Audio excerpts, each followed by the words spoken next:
Hello दोस्तों, नमस्कार। आपका स्वागत करती हूँ डीएनपी इंडिया में। इस वक्त की 10 बड़ी खबरों से हम आपको रूबरू कराएंगे। तो आइए शुरुआत करते हैं खबरों का सिलसिला। केंद्रीय गृह मंत्री अमित शाह आज पूर्वोत्तर के मुख्यमंत्रियों के साथ बैठक करेंगे। अमित शाह शनिवार को शिलांग के 2 दिनों के दौरे पर पहुंच रहे हैं। वहां पर पूर्वोत्तर के 8 राज्यों के मुख्यमंत्रियों के साथ शनिवार को एक बैठक की अध्यक्षता करेंगे। गृह मंत्री अमित शाह आज उत्तर पूर्व के राज्यों के मुख्यमंत्रियों, मुख्य सचिवों और पुलिस महानिदेशकों के साथ बैठक करेंगे। इस बैठक में इन राज्यों में कानून व्यवस्था की स्थिति और कोरोना के बढ़ते संक्रमण पर चर्चा की जाएगी। टेक्सास फोन जासूसी विवाद पर आरोप प्रत्यारोप के दौर के बीच मध्य प्रदेश के गृह मंत्री नरोत्तम मिश्रा ने कांग्रेस नेता राहुल गांधी द्वारा देश के गृह मंत्री अमित शाह से इस्तीफे की मांग करने वाले बयान पर पलटवार कर दिया है। शुक्रवार को नरसिंहपुर के राज्य मार्ग में गृह मंत्री ने कहा कि अब राहुल जी, अगर आपका फोन टैप हो रहा होता तो आप एकदम बीच में गायब हो जाते हो ना, उसकी जानकारी बाहर आ जाती। श्री काशी विश्वनाथ कॉरिडोर को भव्यता प्रदान करने के लिए वाराणसी में सुन्नी सेंट्रल वक्फ बोर्ड ने 1000 वर्ग फीट की जमीन दी है। इसके बदले मंदिर प्रशासन ने भी बांस फाटक क्षेत्र में 1000 वर्ग फीट जमीन अंजुमन इंतजामिया मस्जिद को सौंपी है। श्री काशी विश्वनाथ कॉरिडोर निर्माण में इसे ऐतिहासिक कदम बताया जा रहा है। लंबी बातचीत के बाद दोनों पक्ष इस निर्णय पर पहुंच सके हैं। आर्टिकल 31 में निहित एक्सचेंज ऑफ प्रॉपर्टी के तहत ही दोनों संपत्तियों का हस्तांतरण शुक्रवार को हुआ। केंद्र सरकार ने लोकसभा में कहा है कि कोविड-19 महामारी की तीसरी लहर या तो वायरस में बदलाव की वजह से या अति संवेदनशील आबादी के कारण आ सकती है। सरकार ने ये भी कहा है कि ये महामारी के प्रबंधन के लिए अलग अलग औषधीय और गैर औषधीय उपायों पर भी निर्भर है। एक सवाल के लिखित जवाब में केंद्रीय स्वास्थ्य मंत्री मनसुख मंडाविया ने कहा है कि टीकाकरण रोग को गंभीर होने से बचाता है और प्रतिरक्षा में भी मददगार है। ये भविष्य में भी महामारी के प्रभाव को कम करने में मददगार होगा। दुनिया में कोरोना वायरस का प्रसार तेजी से हो रहा है। 24 घंटे में दुनिया में कोरोना के 5,68,000 नए मामले सामने आए हैं। दुनिया में 8,899 संक्रमितों की इससे मौत हो गई है। 3,88,000 मरीज इससे ठीक हुए। इसके साथ ही दुनिया में कोरोना के कुल केस 19.33 करोड़ हो गए हैं।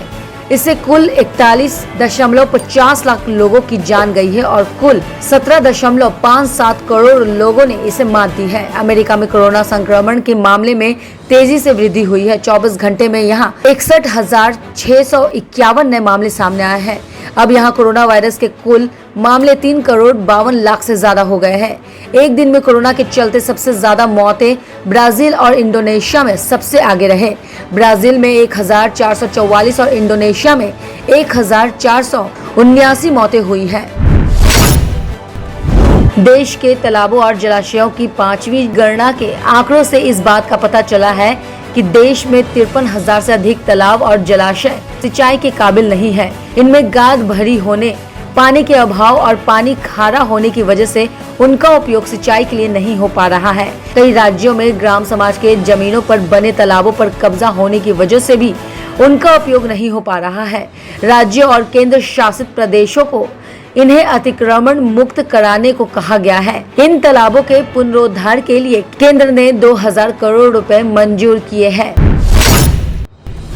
महाराष्ट्र में पिछले कुछ दिनों में हो रही मूसलाधार बारिश राज्य के लोगों पर कहर बनकर टूटी है। इसके चलते पिछले 2 दिनों में 129 लोगों को जान गंवानी पड़ी है। 24 घंटे में रायगढ़, रत्नागिरी और सतारा में हुए इन घटनाओं में कई लोग अब भी मलबे में दबे हैं।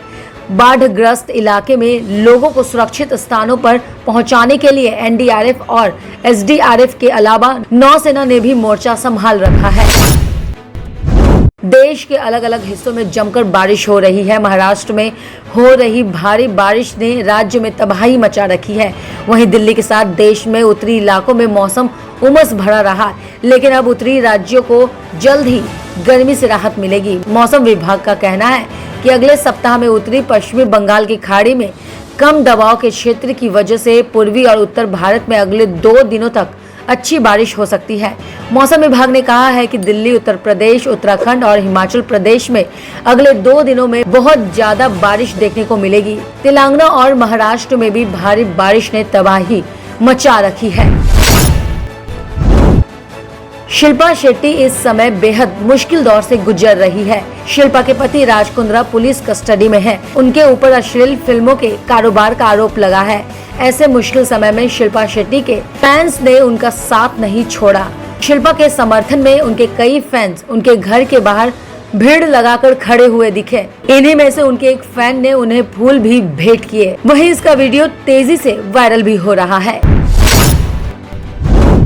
अमेरिका ने एक बार फिर से भारत और पाकिस्तान के रिश्तों पर टिप्पणी की है। अमेरिका ने कहा है कि भारत और पाकिस्तान को अपने द्विपक्षीय मुद्दों को हल करने के लिए एक दूसरे के साथ काम करने की जरूरत है। अमेरिका ने कहा है कि ये देखते हुए उसने दोनों पड़ोसी को हमेशा आगे बढ़ने के लिए और अधिक स्थिर संबंध बनाने के लिए प्रोत्साहित किया है। खबरों की और जानकारी के लिए देखते रहिए DNP इंडिया। तब तक के लिए नमस्कार।